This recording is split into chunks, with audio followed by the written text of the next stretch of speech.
तुला राग असह्य होतो ना, आणि इतका अनावर होतो की समोरच्याला काय करू आणि काय नको असं वाटतं, आणि मग तू सरळ कुठलाही विचार न करता बोलत सुटतोस.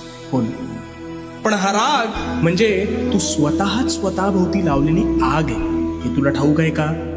अरे याने समोरच्याचं नुकसान होत नाही, तर सर्वस्वी तुझं नुकसान होतं. त्यामुळे आता ह्या भडाग्नीवर नियंत्रण कसं प्राप्त करायचं ते सांगतो. शांतपणे. तू रागात असतोस त्यावेळी तू सर्वात अविचारी असतोस, म्हणून तू त्या आवेशात हवं नको ते बोलतोस, आणि बोललेला शब्द हा कधीच परत घेता येत नाही.